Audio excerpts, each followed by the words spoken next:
Okay, so buongiorno a tutte e a tutti. Welcome to today's colloquium. It is my great pleasure to introduce to you the speaker, Dr. Nicola Armaroli, Research Director at the Institute for Organic Synthesis and Photoreactivity of CNR, located in Bologna. Nicola graduated in chemistry at the University of Bologna, and he was a collaborator of Professor Vincenzo Balzani at Bologna University. Some of you may know he's a very famous Italian chemist who unfortunately was snatched the Nobel Prize in Chemistry in 2016, which was awarded for the discovery of molecular motors. So Dr. Armaroli works in the field of solar energy conversion and studies energy systems in their complexity. He's an energy consultant for various international institutions, public and private institutions, including the Italian government, and is a fellow of the Accademia Nazionale delle Scienze. In addition to his research in photochemistry, he combines intense dissemination activity. He is editor of Sapere, the prestigious Italian science magazine established in 1935, and is committed to persuading people that science and technology are necessary, but not sufficient alone to solve the world's problem. I imagine this is not the program of Elon Musk. I guess it's slightly different, but okay.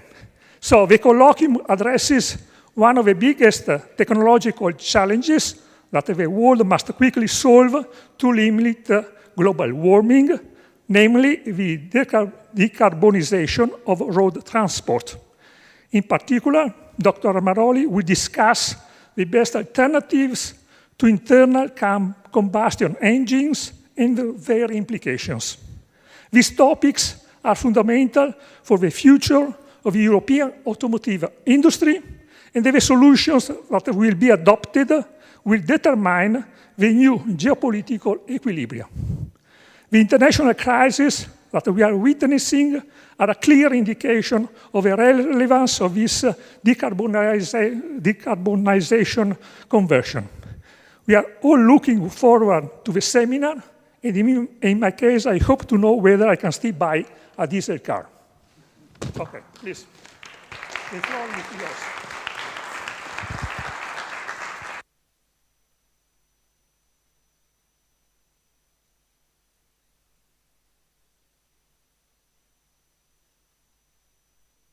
Don't need that. I have this. Thank you so much for this introduction, Professor Mistura. And first, I apologize for my first typo.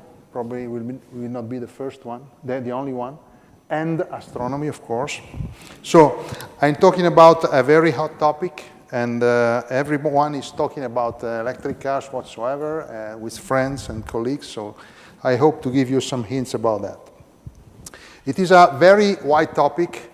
So for a deeper insight, I recommend you to maybe read this small book that I wrote with my colleagues at the Ministry of Transportation.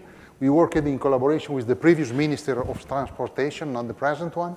And there is also a report on our activity on the website of the ministry. And there is also that small article summarizing our work in defining what is the pathway towards the decarbonization of the system. So let's start from history, okay? You may have seen pictures like these. They date back to the beginning of the 20th century. And at that time, in the USA, 40% of the cars were steam-powered, 32% battery-powered, and 28% gasoline-powered. And that's surprising, but it was like this. However, 10 years later, more or less, the development in the oil industry changed everything. And there was the paving of the road, so the distances increased. And there was no way to compete with the gasoline car, which won. And the very heavy lead-acid batteries that were used at that time could not withstand the competition. So Then a long time passed, and after 8 years, 1991, the enabling technology for electric transportation was introduced on the market, which is the lithium-ion battery, okay? So now we are in another era. So this device is different from the one that we are using today. Today, what are electric cars? Actually, they are very simple. They are essentially lithium-ion batteries with wheels and, of course, software. That's it, if you want. And this is what makes the life of traditional companies making cars a very difficult job, because this is a different story. Why do we need to change our transportation system? It is so good. We know that the climate stability is no longer guaranteed. We know that the average warming induced by human activities is 1.2. Our target is trying to stay within 2 degrees right now. And 2 degrees is much more than 1.2. So the climatic situation, even though we do our best, it's going to be worse than it is today. And we have to be very frank to the general public about this. So we absolutely need adaptation and mitigation. And one of the mitigation actions is to change our transportation system. This is the way that we consume primary energy nowadays. This is the US energy system. And here on the left, you have all the sources of energy, from petroleum, biomass, coal, all the way to solar, okay? So this is the energy entering the US energy system. And then you have the sectors of final consumption, which are residential, commercial, industrial, and transportation. And then you have electricity, of course. But the important numbers here are these two.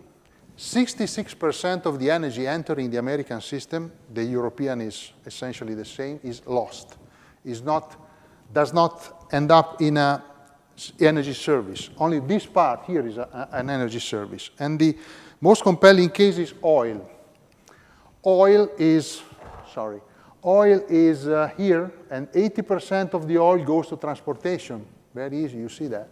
And 80% of it is lost, because the combustion engines, whatever they are very inefficient. So it is clear that the transportation system is totally unsustainable. We have been waging wars for 70 years to get oil, and then we throw away 80% of that oil. And this is horrible. I mean, we can't do like this forever. So we have to change this system. This would be enough to convince people that we have to go somewhere else. So the waste of primary energy is mostly related to combustion. In the past, we burned. We burned in the caverns. We burned in the Middle Age. And we keep burning today. And we burn something to move around, for eating, and for electric production. All of these things we can do now without burning anything. And that's why we have to change. And this is what we have to do. So beyond combustion, we have to go towards electrification. So we have to move from molecules, and as a chemist, it's strange that a chemist says that we have to get away from molecules, but it is like this. And so moving away from methane and gasoline and go to electrons. About 14 years ago, with Professor Balzani that you mentioned before, we published this article. At that time, the idea of moving towards an electricity-powered world was quite naive, was not well accepted. Now it is widely considered, and it is the objective of most of the people around the world. Why we have to do this? Because electric machines are far more efficient than combustion counterparts. And then we already have renewable electricity technologies on the market, and they are the most competitive, and in terms of cost and time, and they don't burn anything when they produce electricity. And the battery electric vehicle is an example. So let's start looking at what is the impact on greenhouse gases of the transportation system. I will report the data from Italy, and they are the latest official data from Italy provided by ISPRA every year. The new report will be issued in maybe 2 months or so. So the total greenhouse emissions in terms of CO2 equivalent in Italy is over 400 million tons of CO2. And the transport is responsible for 27% of it, 110 megaton. And we can split this contribution from ships, airplanes, road, and road is 91%, okay? So road is a very big part of it, overwhelming part of it. And then we can split in turn the road and all the way from cars to motorbikes. So here you can see that 23% of the total of the emission of Italy, 23%, okay? It's cars, trucks, and vans. And that's why we have to change this, because it is a sector which is very heavily imposing a burden on our emission, and we can do it because we have the technologies. So the transportation is the only sector with rising emissions, and according to the latest ISPRA report, the emission from transportation in Italy increased during the last monitoring 6.2% in 1 year, from 21 to 22. Okay, and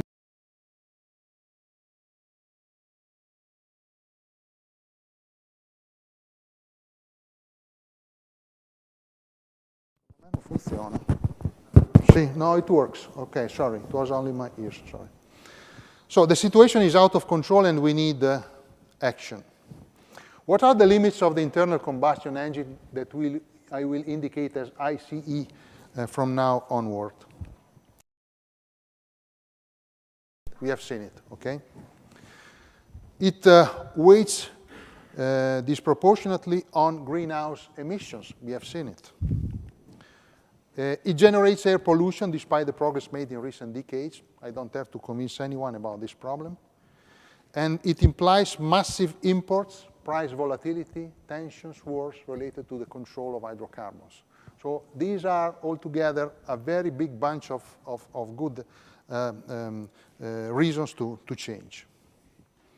The key criteria to evaluate alternatives are therefore reducing greenhouse gas emissions, abating air pollution, reducing the energy consumption, reducing import for independence and volatility. And also, hopefully, have the technological accessibility to the substitutes for the ICE, because we are in a big hurry, so we need the technology. We have to implement the technology we have right now, not waiting for technologies in the future, who knows, okay? We are in a hurry. And it is required also economic competitiveness. This is at odds with the myth of technological neutrality that politicians are saying everywhere. There is no technological neutrality when you have the technology going in a given direction and when you have constraints that are pushing you quickly in one direction. The technological neutrality is a myth, okay? So there are technologies which have to be chosen because they are the best now. The alternatives of various motorization. We can keep combustion engines and change the fuel, of course. We can use methane, biomethane, hydrogen, biofuels, synthetic fuels, but these solutions don't meet most of the criteria I told you before. They change almost nothing. So they are not real alternatives, sustainable alternatives. You can have hybrid propulsion, so fuels plus electricity, so you have hybrid electric vehicles or plug-in hybrid electric vehicles. There is limited progress on key criteria. There are valid aspects. In some contexts, they are good solutions, but not always. Finally, there are the fully electric motors with batteries, BEV, remember this, or hydrogen, fuel cell electric vehicles, and they present substantial progress on key criteria, all the key criteria. So that's why this is the best solution. If we take these criteria, they are the best. So cars are responsible for 65% of the emission of the road transport, and I will focus primarily on cars, then I will speak also about motorbikes, whatever, but the main focus of this talk is about cars, for time reasons, of course. We can have battery, hydrogen, or biofuels car. Let's have a look. The first objection, typical, very typical, is that the battery car is imposed from Brussels, from China, from whoever. Well, it's true that it is imposed, the battery car. It's imposed by the thermodynamics, which is well known in this building, and common sense. It is energetically more efficient. It is materially more efficient. I will show you how. The electricity is everywhere, and that's important. You can charge it everywhere, even at home, even at that plug, you can charge your car, okay? Electricity generation is increasingly renewable. That's another good reason why we have to electrify. In Europe, we are above 40%. In Italy, we are above 40% of electricity production by renewables. To have a look of the efficiency of electric battery vehicles, I give you this very simple example. If you go from Milan to Rome, it takes about 600 kilometers, and if you drive an electric car, you will consume about 95 kilowatt hours of electricity, which is equivalent in energetic terms to 10 liters of gasoline. If you go by a gasoline car, 15 kilometers per liter, very easy to make the calculation, we are at around 40 liters, okay? So I could stop here. Here is why we need to change. It's true that if you produce 40% of the electricity by gas in Italy, that this number can increase, okay, in terms of fuel burned before. But these 10 liters can get maybe 20 liters. They will never get 40 liters. There is a radical difference between an ICE and a BEV vehicle. This one is powered by material input, which is oil, essentially, okay? And this is powered by an immaterial input, which is electricity. So you have only one simple product, gasoline, and the waste is dispersed in the atmosphere. That's it. So you keep making holes in the ground, you extract oil, you burn it, and you produce carbon dioxide. Carbon dioxide is invisible. You cannot smell it, you cannot see it, and so it doesn't exist. So there are no pollution problems with that. With the battery car, everybody is concerned about the battery. It's true, but the battery is full of very important and sometimes complex materials. But there is no dispersion. You have the same battery for the whole life of the car. So you have the loading of lithium at the beginning when you buy it, and that's it for the whole lifetime. So this is an example of linear economy, and instead this is an example of circular economy, because you need to extract lithium only once, and then you can recycle it with very high rates, above 90%. So this means that the lithium of your battery car can be used by your son, your children, your grandchildren, and so on. Numbers to remember.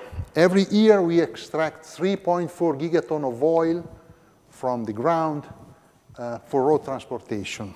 At present, we extract 240 kiloton per year of lithium for selling about 20% of the car in 1 year. Now the rate is this one, 20% are electric.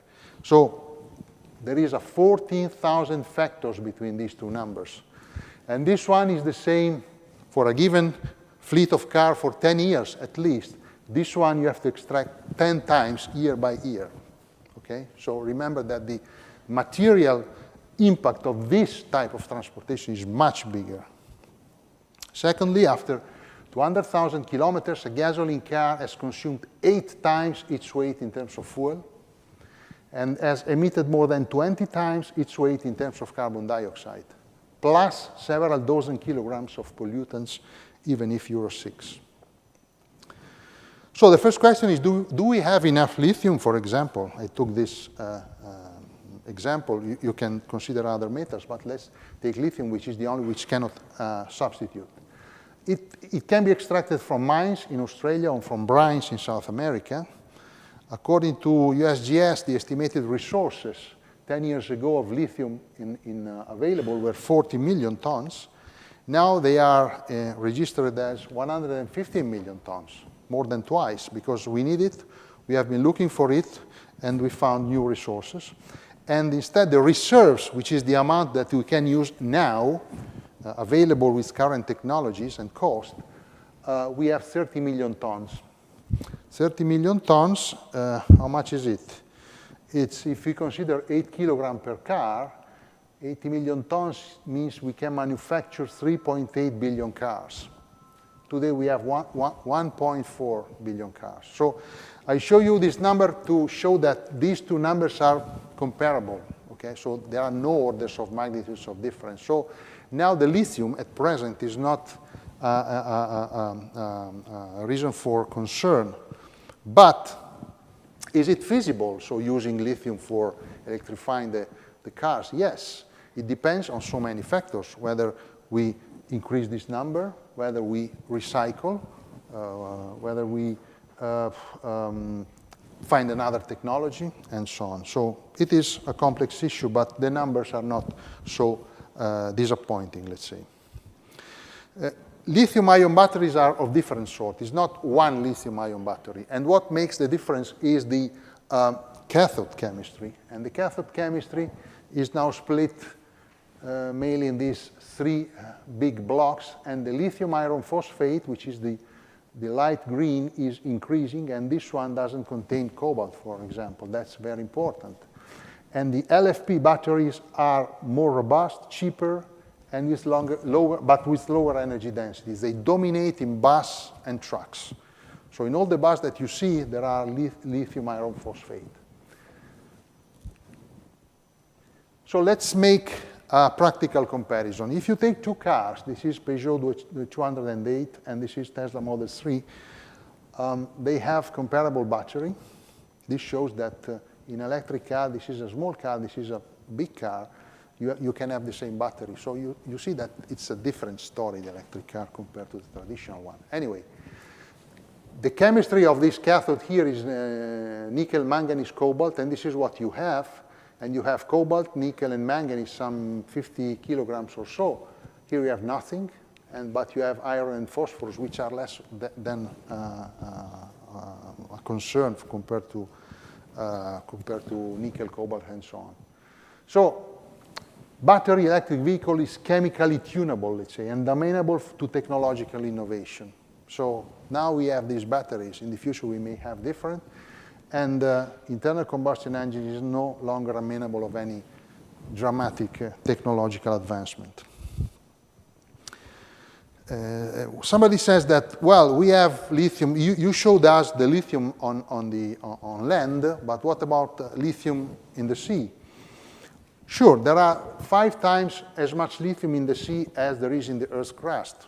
Good, very good. But the sea is liquid, so the lithium is dispersed uniformly, and the concentration is 1.5 ppm.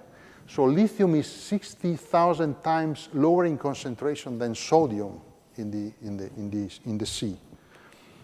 So to extract the lithium for one car, 8 kilograms, this requires treating about 20 pools of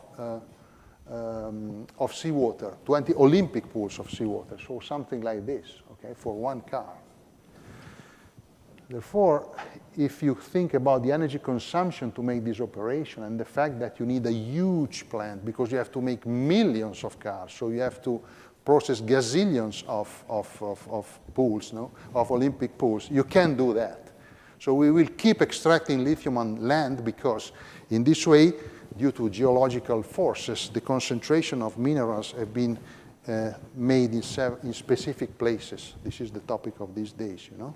Okay, they are there, and we have to go there. The sea is full of anything but too dilute. The big question is, all cars electric? Is it possible there will be a collapse of the electric grid?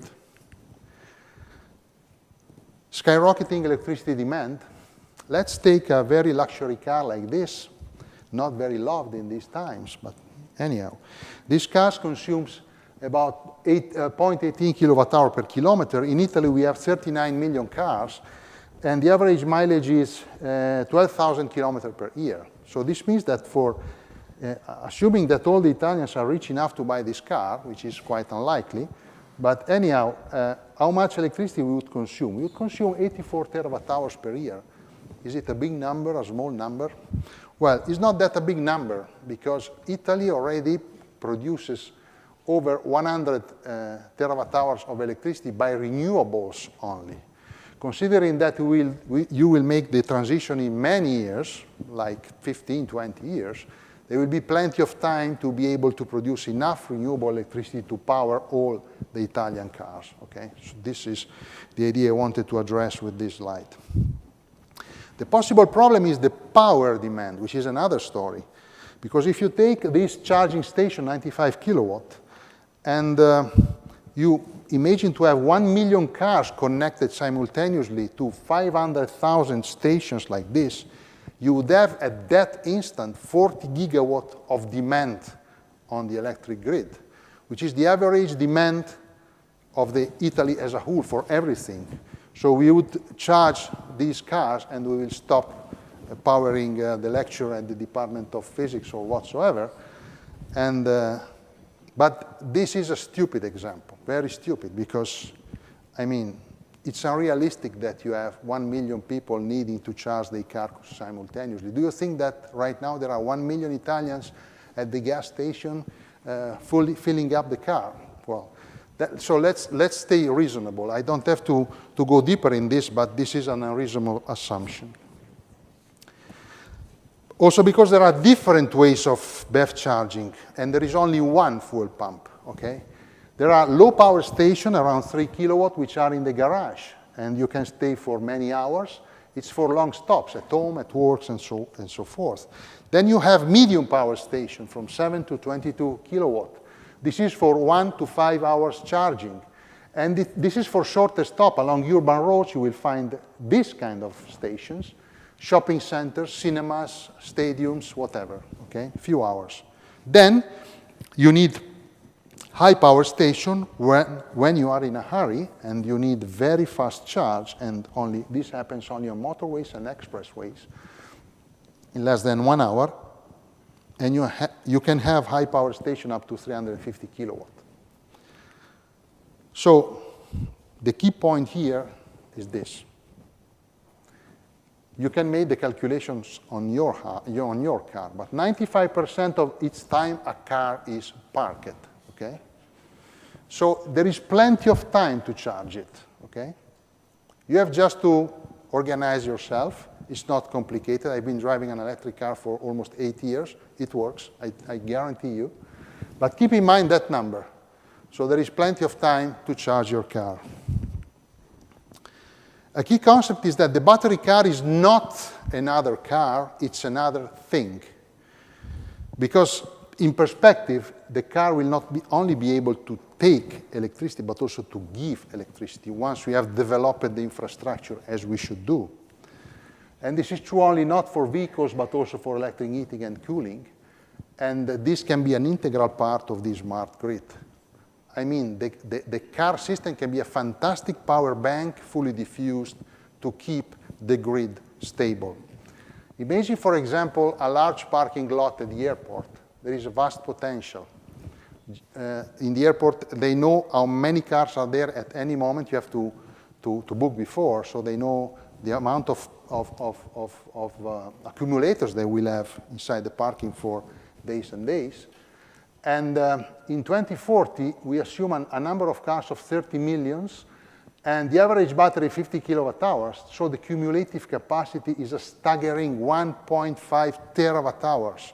So even if we take 5 or 10% of this amount, it's a great contribution to the stability of the grid, and this is what will happen. So let me insist, the electric car is another thing. It can deliver a service which cannot be done with machines powered by liquids. There are various economic points about battery electric vehicles. I have only time to discuss one. The first one is purchase. The purchasing price of an electric car is already lower for a large car in case of electric. So if you take, you don't like it, I know, a Tesla or a Mercedes, the Tesla equivalent costs less now, already now, okay? So this will move towards the cheaper and cheaper car. This is the typical for the market adoption of things. The charging cost. Charging is cheaper than fuels in several contexts. If you charge at home, there is no competition. It is much cheaper than going and get gas at the station. Maintenance is far lower for electric car. I never go to the to my friend Meccanico to do what I need, you know. He's a very good friend of mine, but in the last 8 years, I never went there, okay? Never. And this is a problem which is not enough discussed, of course. For me, is an advantage. And taxes. Let's have a look at this in more deep. The state revenues for taxes by selling fuels is big. Italians spend every year, remember this, more than 70 billion euros to buy diesel and gasoline, okay? 70 billions every year. 38 billions are taxation going directly to state, okay? Accise, whatever, excise, and so on. So please note, let me note this, that even at 1.9 euro per liter, petrol costs less than a liter of mineral water in a restaurant. This could require another lecture, which I don't have time to deliver today. There are various options to make up for the gap, for this big gap. This is one financial budget, yearly financial budget for Italy, you know. It's even less. It is around 30 billion, the yearly budget discussed at the parliament. So the key option is going towards road pricing. So you pay for how long you use the road, for how big is your car, for how rich you are, at what time you drive it, whether you are in downtown or in the countryside, and you can do that. With the electric car, you can do that because it is always connected. So we have to change our mind and to change our system. Let's look at the tax burden on kilowatt hours, including all taxes, comparing gasoline, diesel, and electricity, okay? Look at this. Here there is a gasoline car, this one, a diesel car, and one electric car charged in 4 different modes, which are these ones. You can charge in a regular plug or charge with other uses, which is much more expensive. If you have 2 electric meters in your house, the second one is much more expensive. Public with subscription, monthly rate, or public. So what is clear from here is that apart from home, when you are charging outside home, the tax burden on the kilowatt hour is much higher already now on the electric kilowatt hours rather than gasoline or diesel. But if you look at the tax charge on the kilometers traveled, which is only the gray bar, please focus on the gray bar only. You see that the gray bar in the 4 cases of electricity charge is always lower. So on a per kilometer basis, the tax that you pay to the state is less. Why? Very simple, very easy. Because the battery electric vehicles consumes less kilowatt hours than the gasoline car, okay? So at this point, the choice could be to increase the taxes on the kilowatt hours of the electric car, but it's stupid because it is already higher now. So we can't penalize the most efficient technology. We need to find other ways, like road pricing, for example. Life cycle emissions. There are dozens of studies pointing to the same conclusion. And I am sick and tired to explain this. I will just give you one table of one of the late study, probably the last study. This is from the International Federation of the Automobiles. And this is the table. Let me make it more simple. If you look at the gasoline car in 2020, 2030, 2050, there is a decrease of the life of the global warming potential, so emissions over the lifetime, because you have improving in whatever. But still, the gasoline is higher than the diesel, okay? But if you look at the battery car, which is the last down here, you see that the battery is much, much, much lower. So the discussion is over. On the life cycle basis, the electric car is much less emitting than the conventional car. That's it. We cannot keep discussing this thing forever, okay? What's going on? How we will produce electricity? Investments in new electric capacity. This is a diagram from 2008 from 22. Different ways of producing electricity from coal, natural gas, hydro, wind, solar. And what is evident is that the light blue and the yellow part are growing. So now more than 80% of the new electric capacity installed in the world is wind and photovoltaics. Well, photovoltaics and wind, if you prefer. Okay, so there are two evident dominators in the electricity production from now on. Let me also highlight, since it is another hot topic, that nuclear, which is the red part, is not relevant in the last 16 years. Maybe there will be a renaissance, but now it has not been relevant for many, many years, if not decades. So sun and wind will dominate electricity production and keep rising. These are the projection of IEA, and you see that solar and wind will overtake coal, are already overtaking coal, and they are going up. So we are producing more and more electricity via sun and wind. So then comes the next problem. This is another typical discussion. You expected me to talk about this. From one addiction to another. So we depend on oil producers, on OPEC, and then we will depend on China, which makes photovoltaics to power the battery car. They make also the battery. Well, China dominates on batteries and PV. That's completely true. This is the battery value chain. And the red, these are some key materials for making batteries and several way of the value chain from mining all the way to battery cells. And the red is dominant. Red is China, okay? Also, the production of photovoltaics is dominated more and more by China. That's evident. The first question I ask myself as a citizen, we depend on China only for this? I mean, people woke up on China dependence only with batteries and photovoltaics. What about computers? What about what we have, our clothes or whatever? What about where we sit down? What about whatever? Look around. I mean, we are dominated by China products, and then you wake up immediately, suddenly saying that we have a problem with the cars. Well, all the rest? What about all the rest? Anyway, this is not what I wanted to address in this slide. Beware, it's not like with fossil fuels. First, how much stuff you need to make renewables, electricity by renewables. If you have, if you want to build a 1 megawatt ground PV plant, you need about 200 tons of materials at the origin. How much materials do you need to produce the same electricity from a coal power plant working for 30 years, which is the lifetime of this PV plant? You need 70 times more coal, 70 times.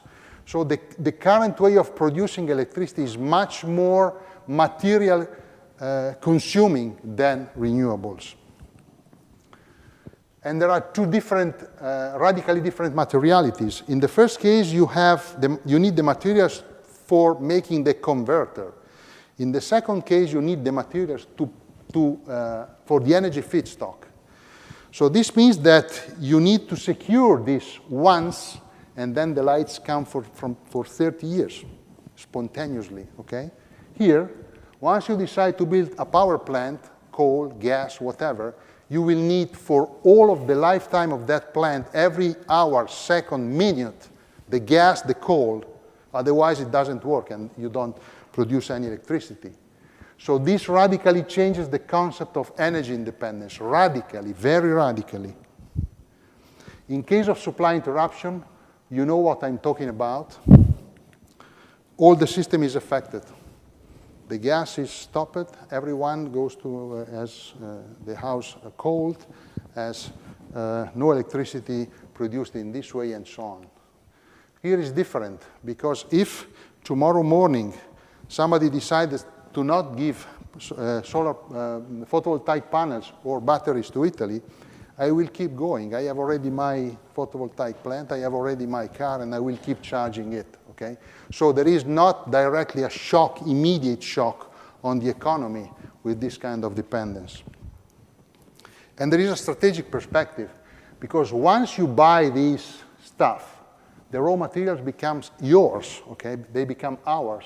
And after purchase, they are ours. So what can we do? We need to be ready for recycling this stuff from 10 years from now, and we have to program now.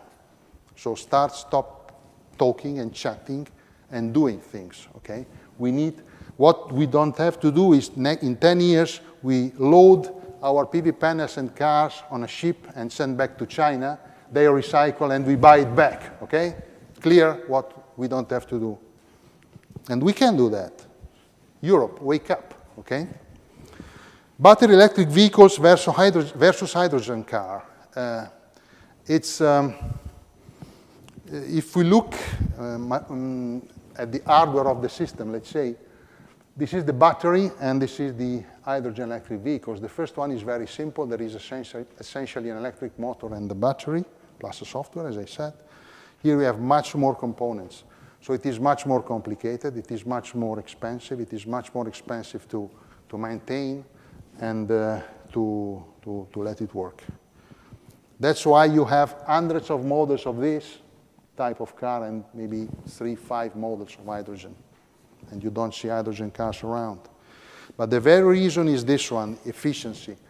The starting point for both options is to have renewables production, and then the final step is the same, an electric engine for both of them.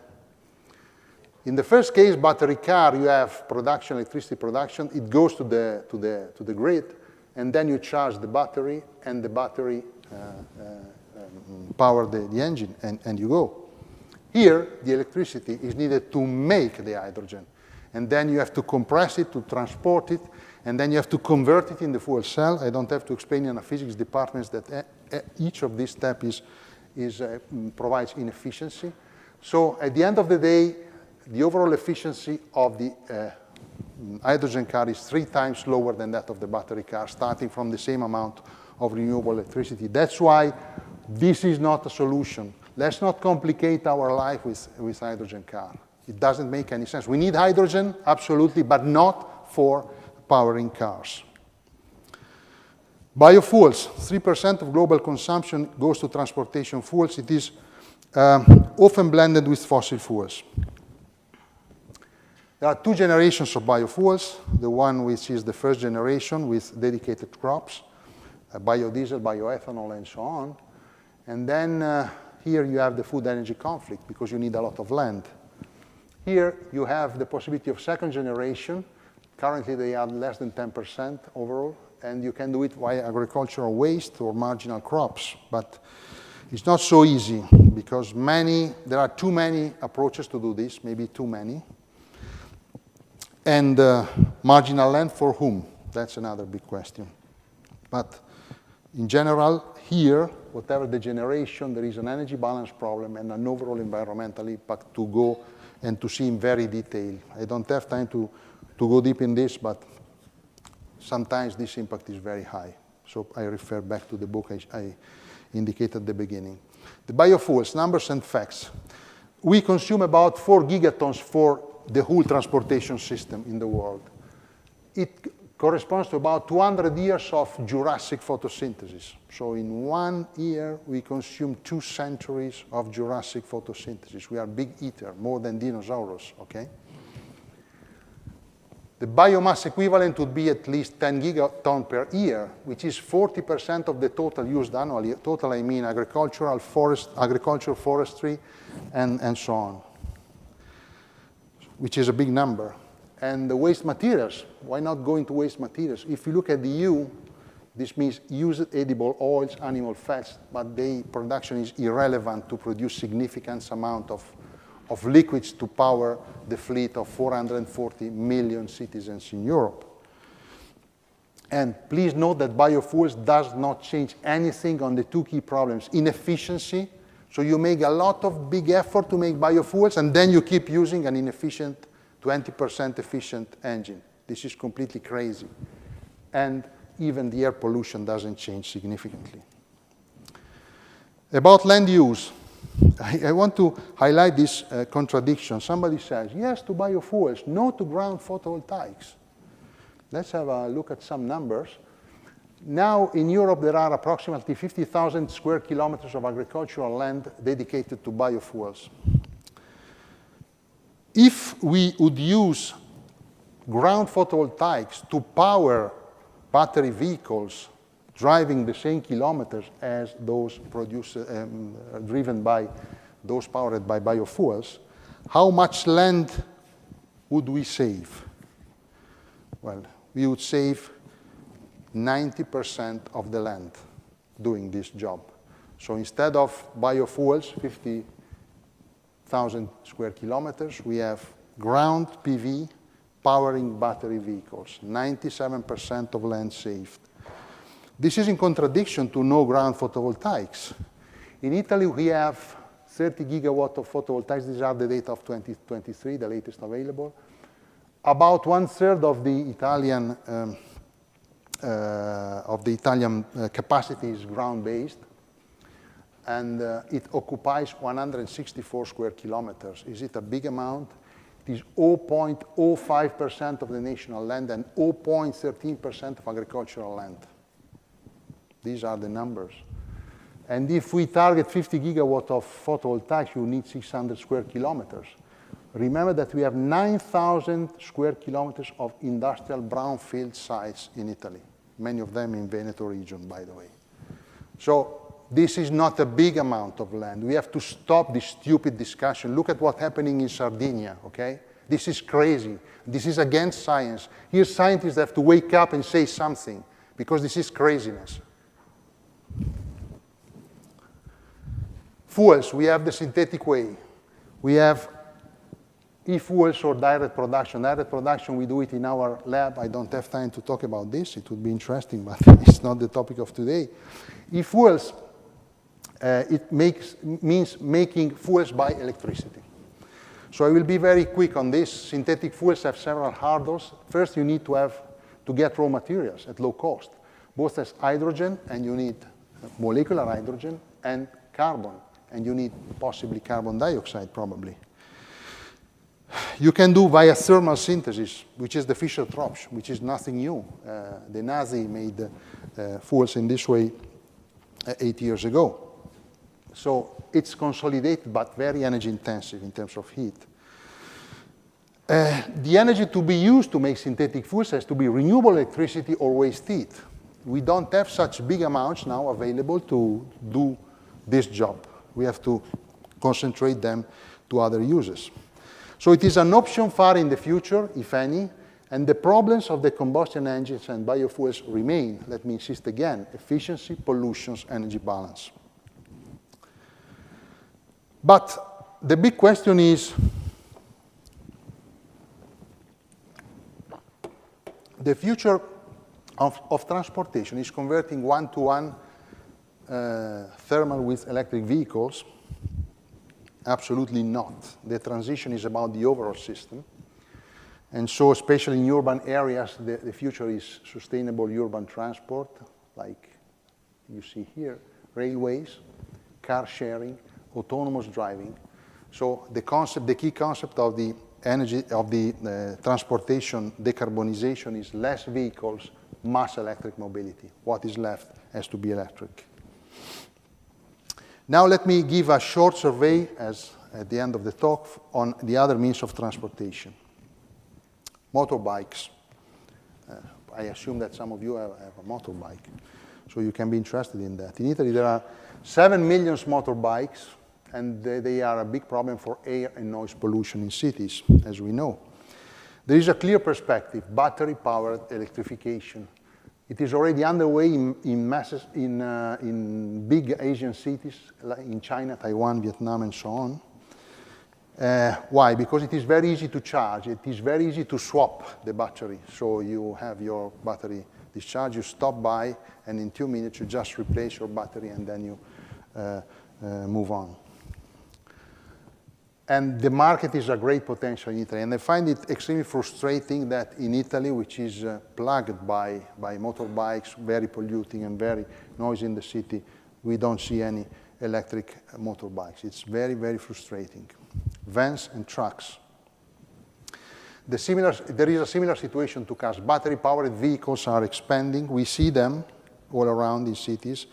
They are the best option now for large logistics operators. They are converting to it because of several strengths: planned mileage, frequent return to infrastructure depots so they can have easy recharging, more intensive use than cars, of course, and even more significant savings in terms of money.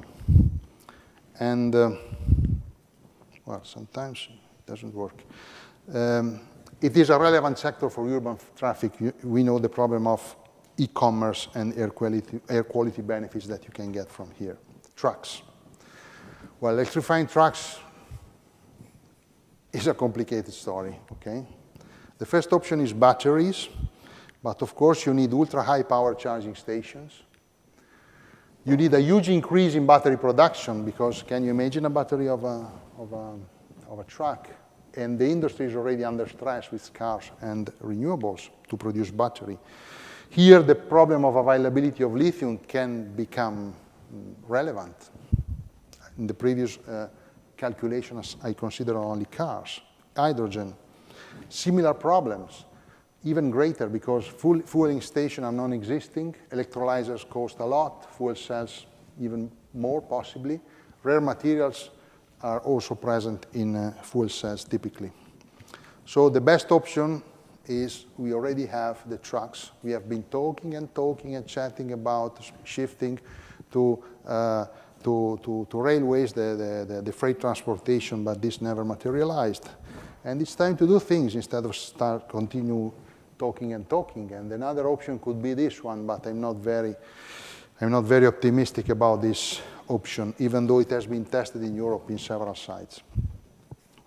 Local public transport. I've seen that in Padova you are building a tram line, so that's very good. So there are established electrical solutions. Battery electric vehicles tend to prevail over hydrogen-powered options. Look at what is happening in China. Electric buses are everywhere. Batteries charged are more accessible and scalable charging infrastructure. They imply this. And there are fewer technical obstacles compared to hydrogen. Hydrogen is possible in future Hydrogen Valley, but if fuel cell becomes competitive, which is clearly not the case. Biomethane, well, it's an option, but it has to be prioritized for other uses, like hard-to-abate industry. It's stupid to make biomethane and then power buses if you have an alternative option. Alternative liquid fuels, as I mentioned before, it's not a very good option, and the availability is a problem for cars and even for buses, of course. The good news is that the public transportation has a long time frame for fleet replacement, so this can be planned on time. And some cities around the world are doing it, and they are moving clearly towards battery vehicles. Well, hydrogen buses they've been tested anywhere in the world. There are big flops. There are new projects, one also in Bologna. We will see. I say just that there are key factors for the successful implementation of this. The routes, are we talking about urban or suburban? The hydrogen supply, where does this hydrogen is made, how this hydrogen is made, and how it is transported to the fueling station. And the fleet size is another important parameter. Ships. Well, look at this. Go here, and you will be very depressed. These are the large ships traveling around the world at a given instant, more or less. This is the picture. There are so many. And let's make a quick appraisal. This is the big cargo ship that had problems in the Suez Canal a few years ago. You maybe remember. It takes about 1 month to make a trip from China to Europe, one trip. How much fuel does this cargo consume to bring your laptop in Padova from Shanghai, in Ravenna or whatever? One trip consumes about 9,000 tons of heavy fuel oil, 9,000 tons, okay? If you want to power it via hydrogen, for example, liquid, and you want to make it with electrolyzer hydrogen, you need 150 gigawatt hours of electricity, which is a lot, because if you consider the largest electrolyzer in the world powered by a photovoltaic plant, which is in Japan, the photovoltaic plant is 18 hectares, okay?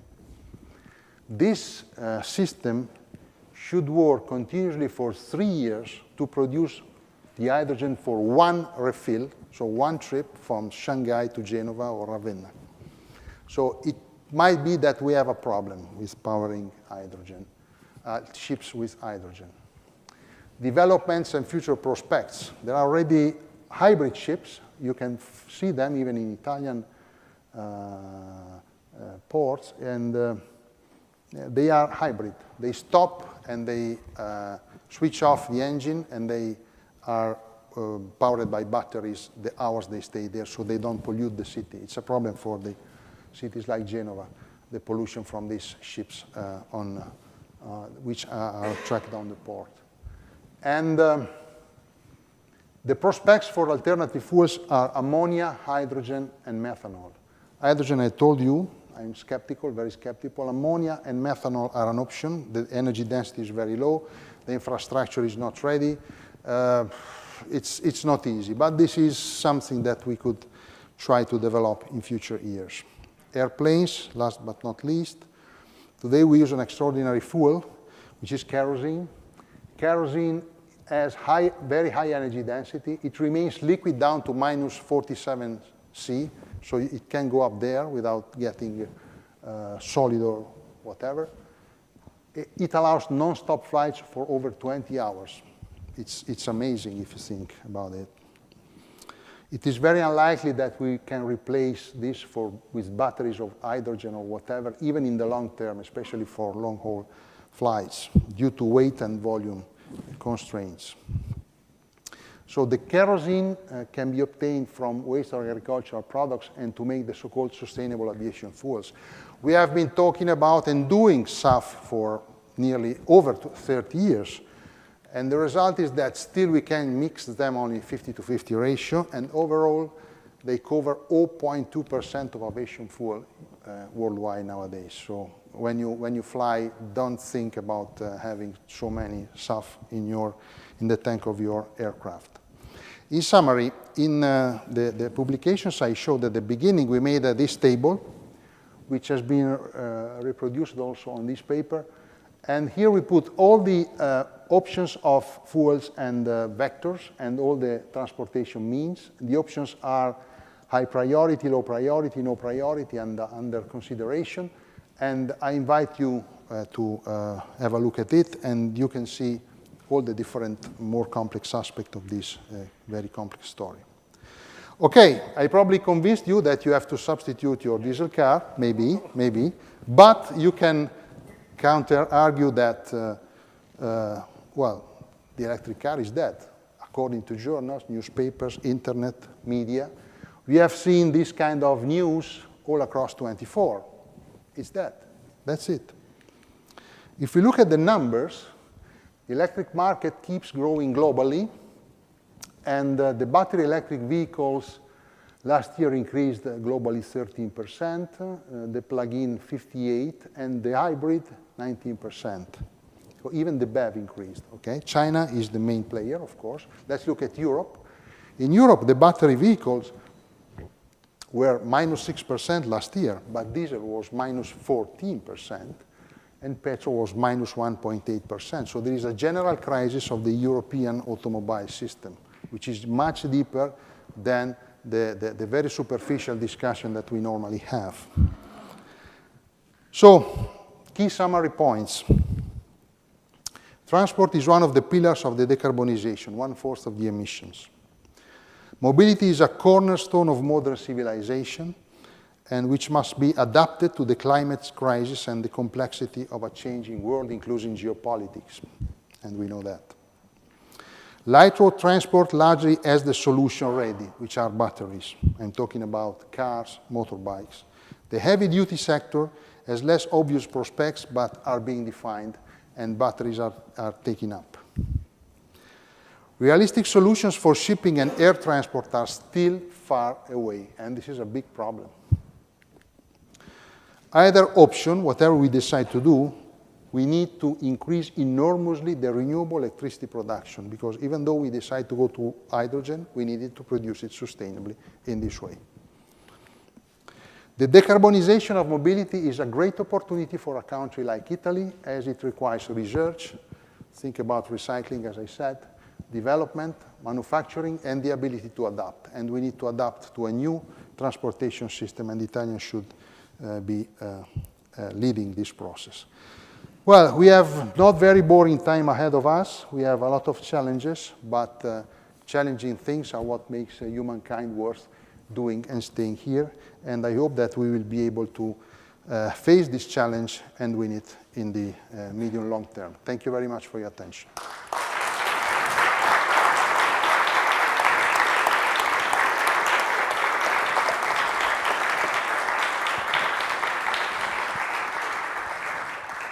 Thank you very much for this very passionate presentation. So I expect there can be some questions. I have a train at 5:16 p.m. So you have the half cut-off an hour of questions. Please, okay. And then that's it.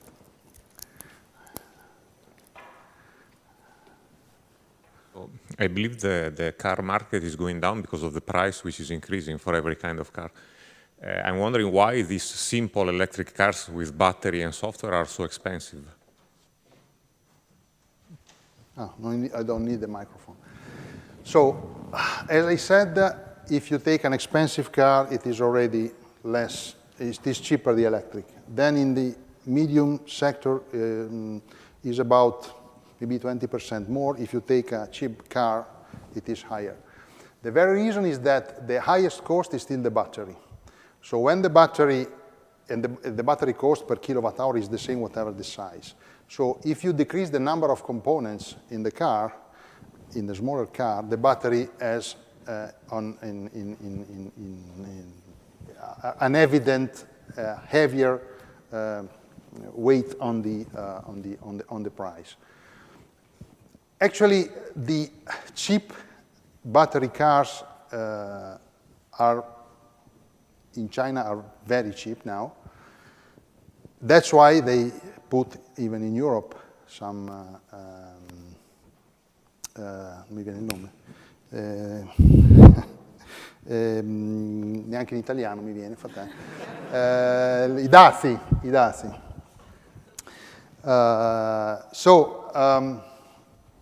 Because, I mean, it's already cheaper, but we are not ready. The problem is that the European industry has been waiting, has been hesitating about the change. Political indications were not very clear. You know that there is that deadline of 2035, okay? That deadline was not given to you, was a deadline provided to car industry. The message was, be careful, because in the mid-2030s, the car industry will be completely different. So be ready to be able to provide that products, because the automobile industry in Europe is very important. So the European Union had at least one in its lifetime some long-sighted vision to 2035. We typically say that politicians don't have a very long view for big problems. This time they gave a clear indication of date, and now they are considered very badly from the general public for having given this time, this deadline. And this is very bad, because it was an indication, and in 2035, believe me, I will come back here in 2035. No one will want to buy a diesel car or a gasoline car, okay? It's evident for that. So why are we contesting this decision? And now they are stepping back from it. And it is probably like this. And the problem is that the European industry didn't believe this could be done. And they didn't follow what is reported here. That's it. It's evident. Europe is lagging behind not only on the automotive sector, it is lagging behind also on digitalization. Is there any European companies that you use in, I don't know, even for the social network? Is there any European social network company? They are richest in the world. So Europe is saying a lot of things, making a lot of regulations, but at the end of the day, it doesn't make what it has to make. If a European industry had been, were developed more clearly in the last 10 years, you would already have cheaper car, even of small size. This didn't happen, and still, clearly, the price of small cars, electric small car, is too high. Definitely, it's true. And we impose tariffs, okay, on the Chinese one. We will see.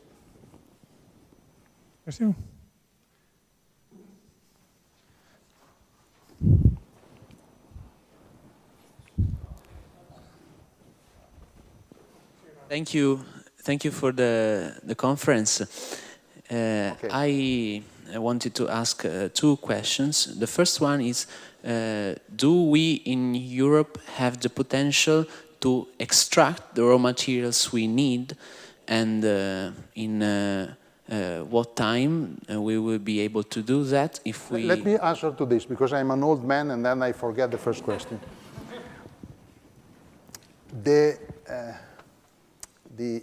kilo for mining extraction in Italy is dated 1927, okay? It is 98 years old. This clearly shows that Europe decided at a given point to go somewhere else to make mining and extract minerals, because it is not socially very accepted, it is polluting, and we were rich in previous decades, rich enough to go anywhere and buy.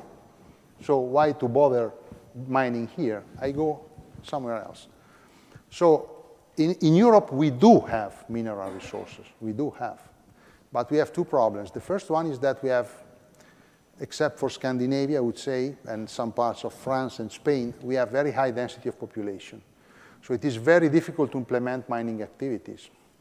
That's why typically they say Sardinia, you know, because it is a sparsely populated region. One typical country with a lot of mining, you know, is Australia. And somebody may say, well, Australia, very lucky. But Australia is just empty, you know, so people are living in the south, and there is a lot of outback where you can do whatever you want, and that's why Australia is full of mineral rich. You would have the same anywhere else, almost anywhere else, depending on the resources. You don't have everything everywhere, clearly, but you can have. The rare earths, which are discussed in a very stupid way, they are confusing rare critical materials, strategic materials. I mean, when you hear about rare earths on the media these days, 90% of the times they are saying nonsense, okay? Anyway, there are rare earths in Scandinavia. Some rare earths are yttrium, ytterbium, and terbium.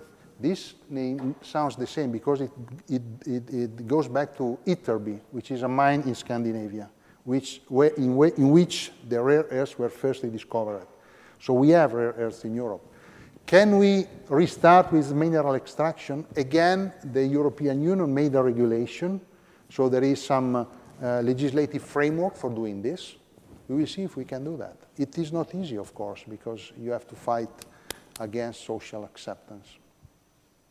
Thank you. And are we capable now to do the necessary recycling of lithium, for example? Lithium is not, at present, is not recycled at all. Well, I am exaggerating. It's recycled in a very small amount because it is cheaper to extract it from the mines. That's why the legislator is important. So you have to oblige the companies to retrieve the lithium from the spent batteries. And the European regulation is imposing this. And even the regulations in California, in several US states, and even in China is imposing this. One of the contradictions, of the paradoxes of having batteries without cobalt is that the value of that battery is very poor. Lithium iron phosphate batteries, I have them in my car and in my photovoltaic system, are not very valuable because only lithium is potentially interesting. Iron and phosphorus are not very attractive for extraction and recycling. So the more simple you make the battery, the more difficult is to have a value and a financial revenue from the recycling, okay? So it's complex. I mean, technically, we can do that. Some of the most advanced companies making battery recycling are based in Europe. One is in Belgium. It is the biggest one in the world, in Antwerp. I was there last week. And so the capability is there. The problem is the money. But the money is also a consequence of the regulations. So this is why the legislator has a lot of work to do. Let me give you just this final example. In 1972, in California, they decided to put a catalyst in the car because the pollution in Los Angeles was horrible. At that time, everybody said, these Californians, the usual hippie, crazy guys, it is impossible to put a catalyzer with iridium and rhodium all over the world. Now, tell me if you find, even in whatever country, if there is one car sold without a catalyst and the possibility of removing substantially the pollutants. So if an advanced regulators move the first step, then hopefully everything will follow. Of course, I mentioned in 1972, it passed 30 years before everyone adopted this. So we have to hurry up. Now we have less time than in 1972. Thank you. So thanks. Actually, my question was your second question. So it's well done. But if I can go on, actually, I have another one, curiosity. So before actually listening to your colloquium, I was thinking that it was impossible to recycle the batteries. If you talk to normal people around, I don't know how many here, this is quite an established belief that it's very difficult or impossible to recycle the batteries. Further to that, also the energy production. I thought it was mostly coal and oil or whatsoever. So I'm wondering if there is any misleading information or the will to deliver a message that would penalize the change to batteries or to electric cars. What do you think? Is that the case, or is it just me? You mean, I probably missed your second part. You mean there is a deliberate will to deliver a message that is against the move to electric cars? Regarding the message, I think that there is a general ignorance about science, about looking at the data, about chemistry, about physics, about whatever. This is the very problem we have to fight, and I am trying to do my best to do something and to try to explain people these things. But I mean, the situation is terrible. I just mentioned the rare earth comics on show everywhere. I know people are talking about rare earths, and they are mentioning lithium, they are mentioning cobalt, graphite. I mean, this is ridiculous. But I mean, it's on the headlines, and everybody talk about this. So I don't think that there is a specific will to cheat people, but definitely the level of knowledge, the average level of science know-how is too low to understand the complexity of these very complex problems. The first part of your questions was about the possibility of recycling. The most recycled metal nowadays is lead. You know why? Because of the lead batteries. So the recycling of the batteries is the most successful recycling story of the last 50 years. 50 years ago, we had a problem with lead batteries. They were accumulating. And the lead is very toxic, very, very toxic. But we started to recycle it, and we implemented a very efficient industry around it. Of course, recycling a battery, a lead battery, is much easier than recycling a lithium battery. What is the problem? The problem is that the battery has to last as much as possible. So it has to be very compact, very sealed, very robust. And then it is very difficult to open it, okay? And to separate all the components. The cathode and the anode are very close. They stick together. There are a lot of organic materials and a lot of even glue to keep everything together. The research perspective, and this is very important to say in an academic environment, is that there is a lot of work to do in order to make everything, of course, everything, but battery particularly more easy to disassemble. Because what we do now is a very rough thing, which is we just crash all the batteries and you make a black thing. And then you separate first via magnets or via air the most easy things to remove, like plastics and iron. And then you start treating chemically or thermally what is left. And then at the end, you can extract cobalt, nickel, lithium, whatever. And it's very, very complex. We can do that. We can do that. There is no doubt about this. And there are recycling rates which are substantial. We have to make different batteries. That's why we have to make a lot of research. But still, the battery is recyclable, even though it is not the best battery we can think about. It is recyclable nowadays, here, okay? You can't recycle carbon dioxide, despite people tell you you can do that. And this is the difference. And the amount of materials is much less. So batteries can be recycled.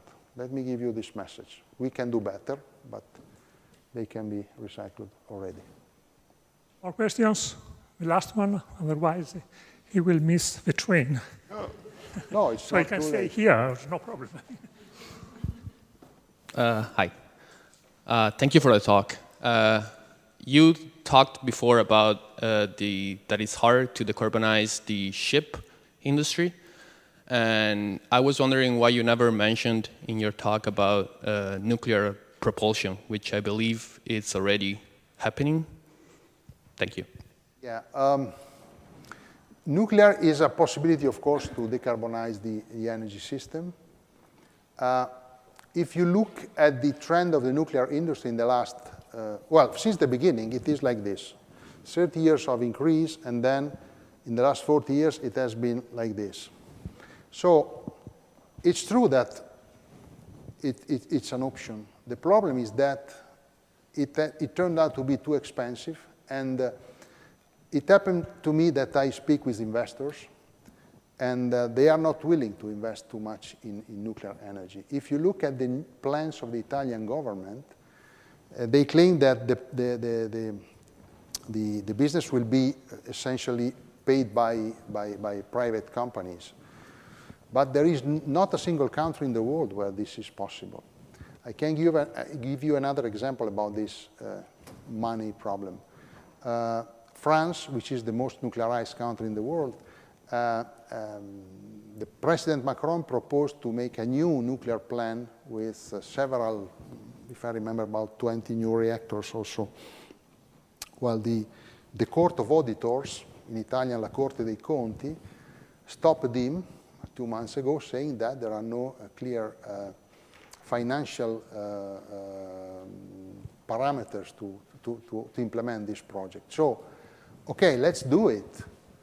I have nothing against nuclear as such, but the problem is that it is the longest, the most controversial, because controversial, it remains controversial, and the most complicated and most expensive solution. I believe, for example, that in Italy, talking about nuclear is essentially a waste of time, because you need to find places where to put them.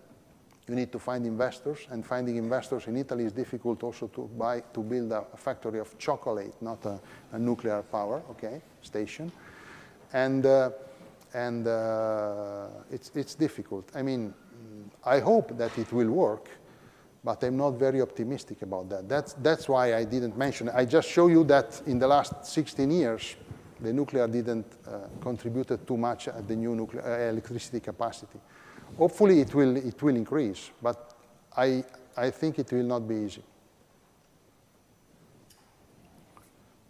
Okay. So I guess we can stop here. Let's reconvene in 10 years. Let's see how. Okay. How I will be glad to do so if still alive. So for an update talk, so let's thank again Nicola. Thank you very much.